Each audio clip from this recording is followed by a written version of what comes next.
What's going on, guys? Episode 2 of the 98 TJ. We got it running in the last episode, which was turned out to be an easy fix, but then we discovered a huge problem with the clutch. The throwout bearing makes a really loud squealing sound. Wow. Woo!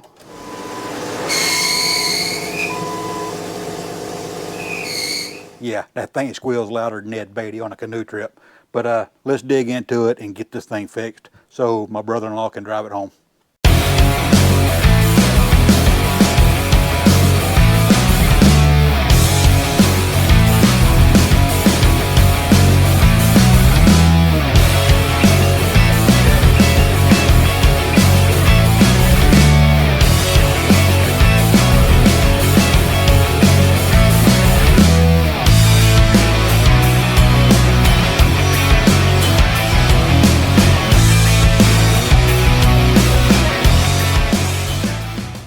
Alright guys, we're back. Today we're going to start pulling the transmission and transfer case out of the Jeep so we can inspect what's going on with this clutch making all the loud noises. If you're new to the channel or you didn't see the first episode of this, go back and watch it. When I finally got the problem figured out about not wanting to start, the Jeep did start up, and as soon as I started letting out on the clutch, it started making a very loud screeching noise. So I'm pretty confident in saying that the throwout bearing is bad. I'm hoping that the rest of the clutch kit is okay. That way it'll save Scott some money. He's the owner of the Jeep. He's my brother-in-law. So let's start digging in and see what we find.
Both of those bolts were loose. Loosey-goosey anyway.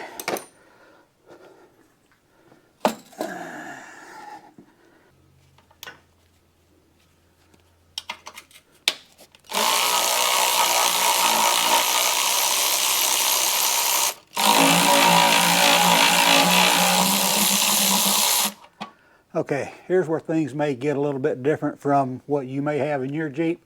This Jeep has a body lift on it, so it has a drop bracket for the transfer case shift linkage. It's this black piece right here. I don't know how well you can see it, but it drops the shift linkage down a little bit. So I've got to take these two bolts out up here, and this whole linkage system will drop off of the body mount right here, and I can pop the linkage loose, and then we'll have the transfer case free.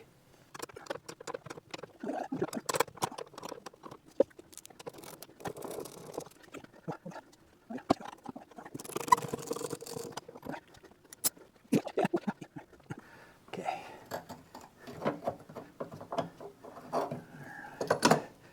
There we are.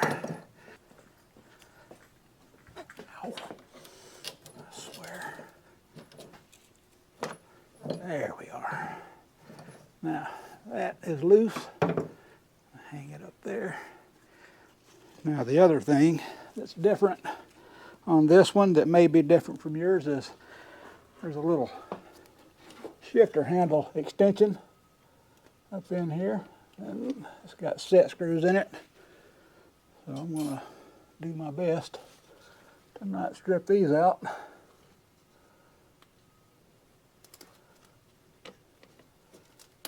Uh-oh.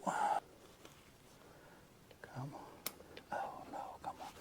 Well, let me take the kid gloves off so I can better feel what I'm doing here.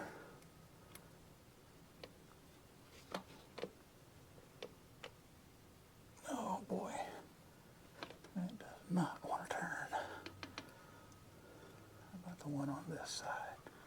Well, of course, it's a different size, isn't it? Oh, there it goes, okay.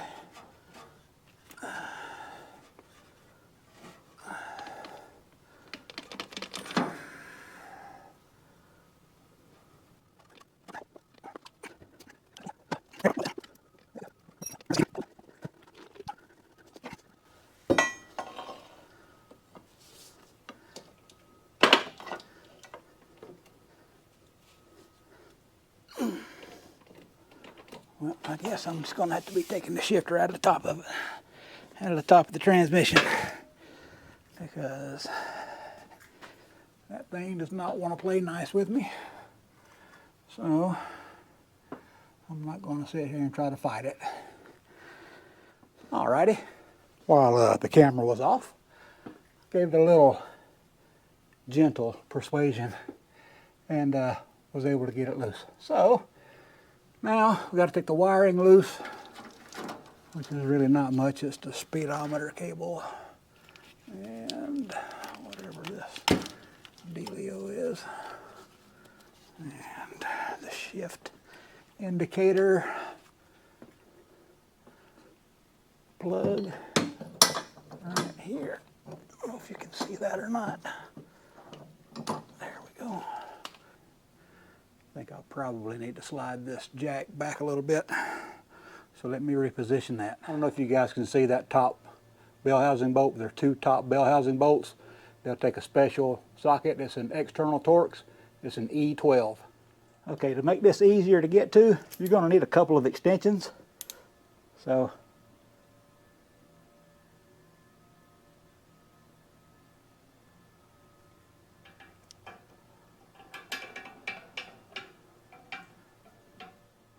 and it might help to just go ahead and put the socket on first, because it is a little hard to slip on there once they get a bunch of corrosion, dirt, and rust and stuff on them. So you definitely don't want to round the heads off on them, so because if you do, oh boy, you're in for a good time.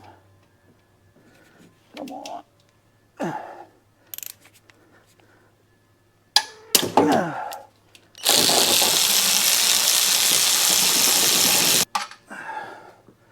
See what I was talking about? See the head of that thing? And I'm having to get to the passenger side from the driver's side because the exhaust is in the way over there. go. Easy enough. Wow.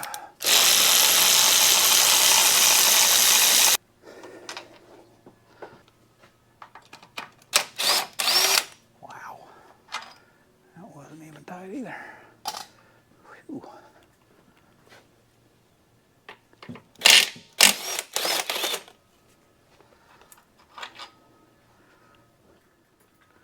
All right, guys, this is where I find out what I forgot to take loose, so let's find out. All righty, let's see here. Uh-oh.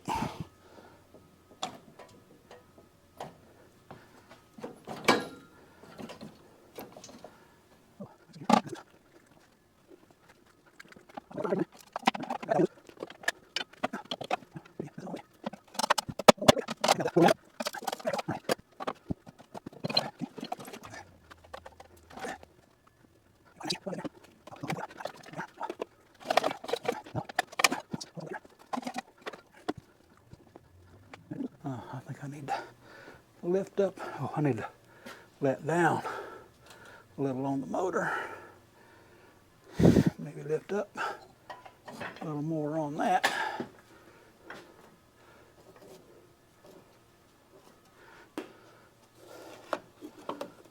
Or I'm gonna wind up dumping this thing off in the floor knowing it's got a transmission. Oh no, come on. Come on, what's going on here? There we are.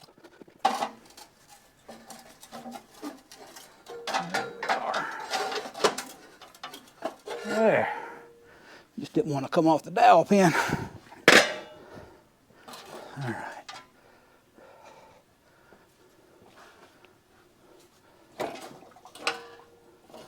Okay, what's going on now? We're hanging on something.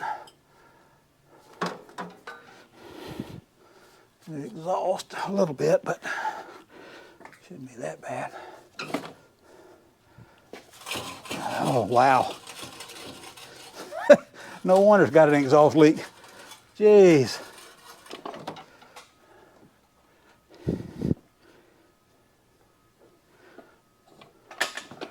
There we are.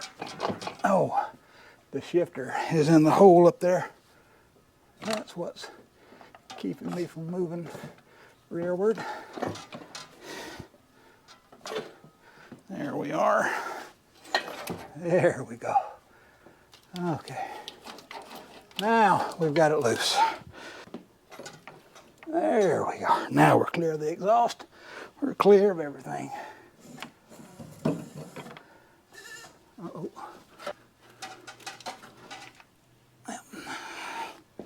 Vent tube.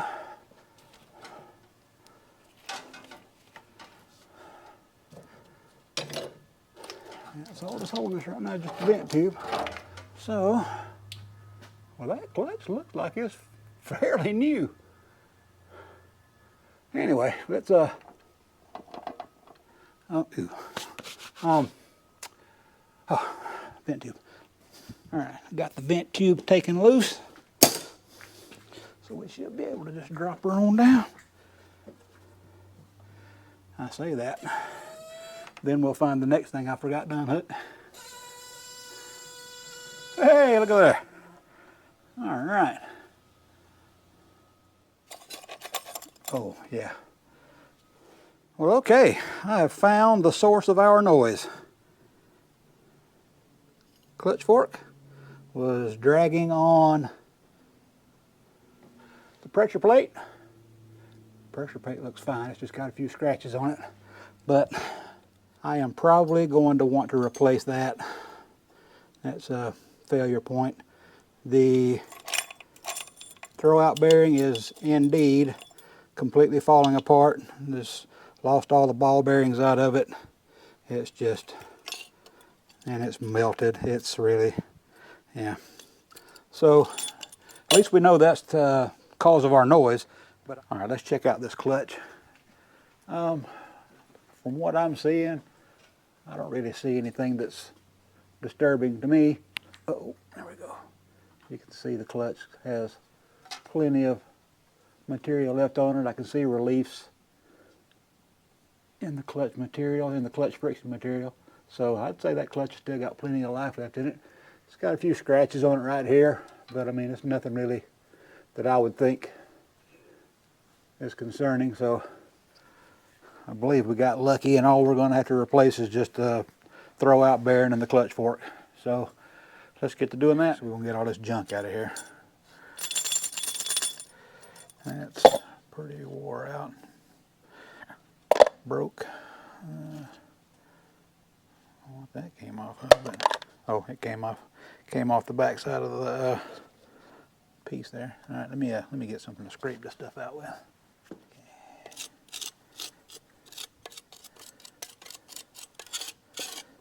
I'm not going to get too crazy with cleaning this stuff out. I just want to get the chunks out.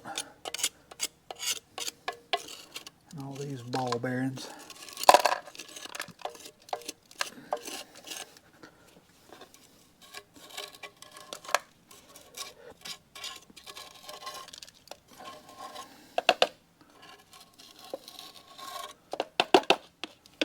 Alrighty, that looks good enough for that. Now, there we are. Yeah, ooh, wow, look how much heat was built up in that thing. Turned it pure white on the back side of it. It was ready to grind all the way through, it looks like.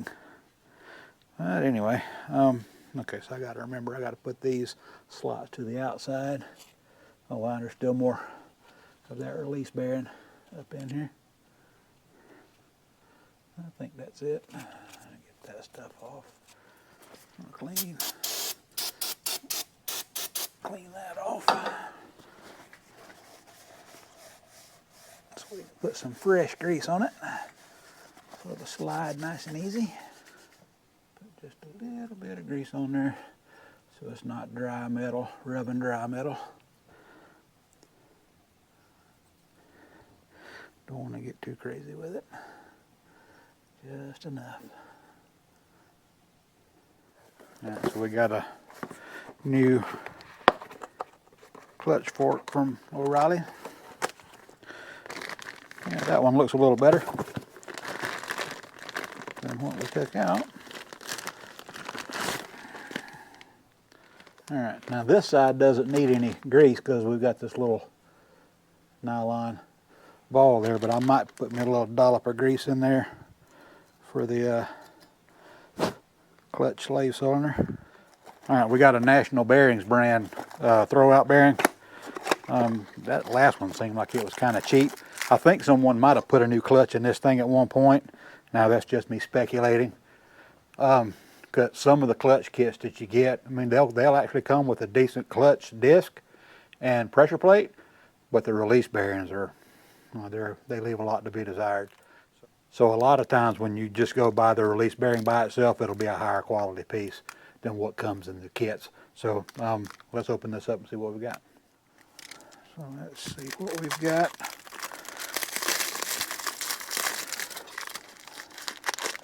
Oh yeah, this is much better. Much better, because that other one was made out of plastic. This is a cast iron piece. Bearing feels nice and smooth. Got a seal bearing in it, so yeah, that feels a lot nicer. And there's your part number, 614093. Looks like a good quality piece. So this is what was in it. It did have a steel liner, but like I said, a plastic body. You can see where the heat got to it and it just came apart, versus a nice cast iron piece. So this thing probably weighs twice as much as this one does, but it's just a well-built piece, looks like to me. So anyway, let's get to putting this in. Well, I don't know if you guys can hear that or not, but I'm glad we're not working outside. So thanks to my dad for letting us use the shop again. So let's see if I can't get this.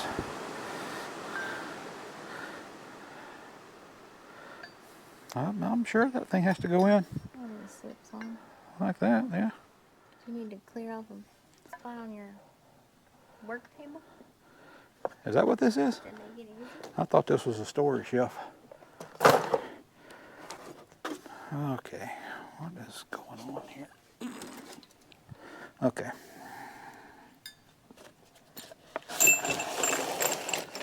There we go. Instant workbench. All right. All right.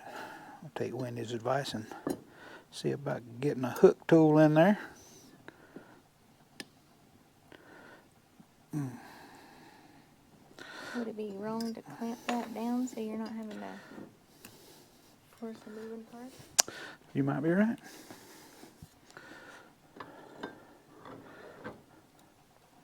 There we are. Okay, so we need to go like this.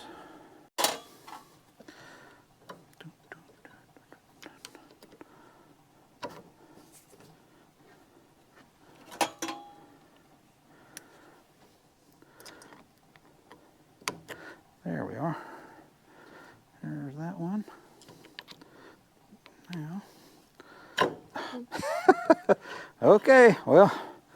Whew. Well, at least I'm giving the audience a good laugh right now, I'm sure. All right, there is that one.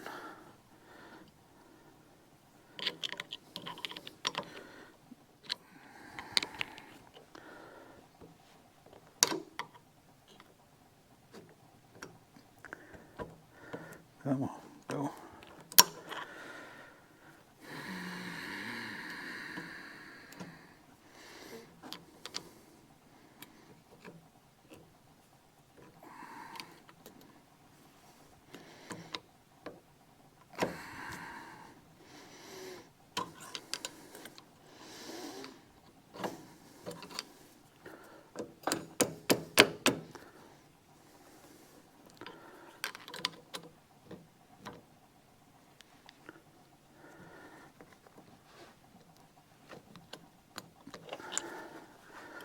Hey, whew.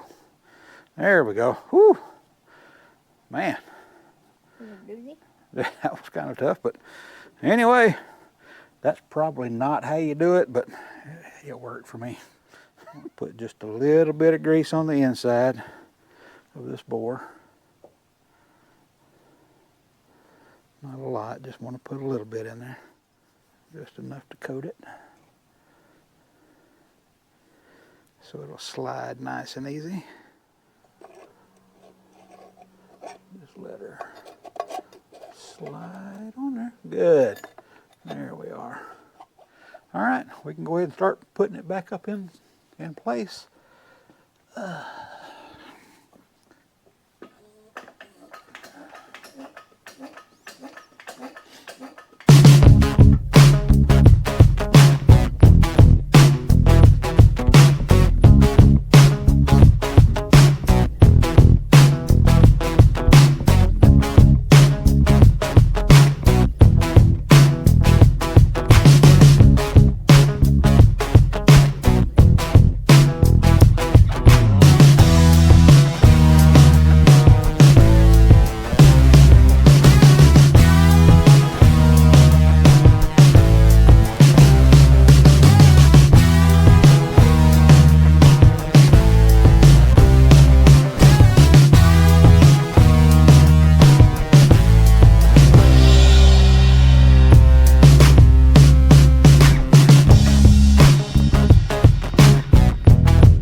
Okay, that's it except for the shifter. I'll do that from the inside of the Jeep, but I think for today, this is it.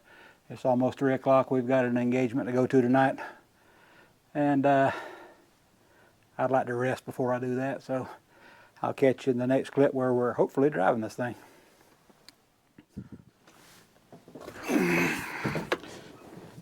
Here we go. Clutch feels normal now. Oh yeah, that's great. No exhaust leak. The starter works great. Clutch sounds normal. Let's see here. First gear.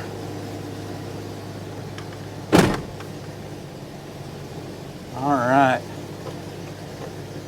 Reverse. I think we're ready for a test drive. All right, guys. I got a couple of errands to run. That'll be perfect to test drive the Jeep on.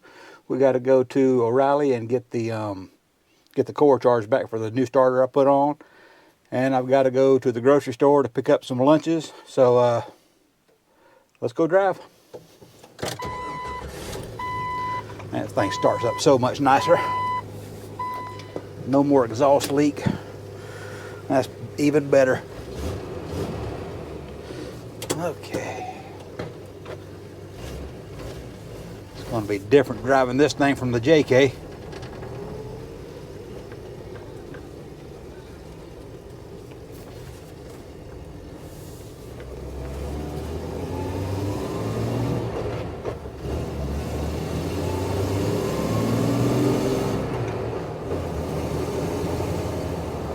Tires are flat spotted from sitting so long.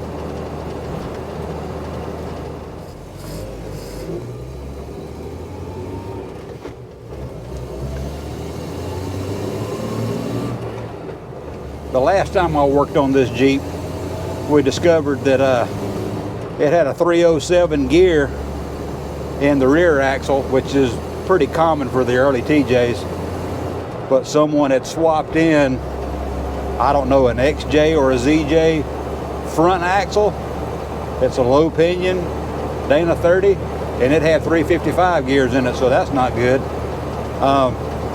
So I wound up, the chain was stretched in the transfer case, so I wound up putting a new chain in the transfer case, and I re-geared the rear axle to 355, which is perfect for these little 31-inch tires on this thing. This little thing runs good though. You can't beat the old 4-liter.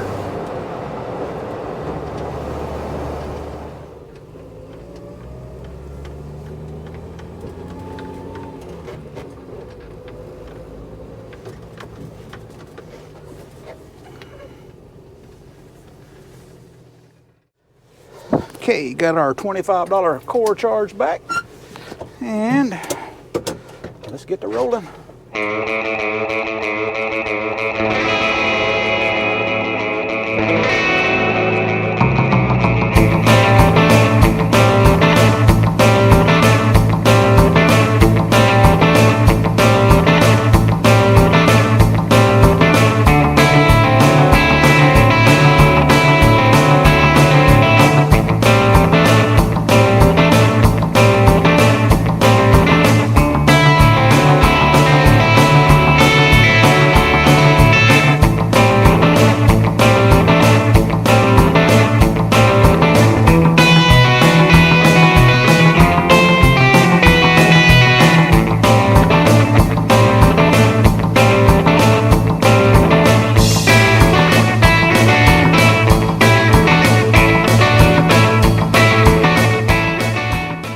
Guys, I think that's going to do it for this episode.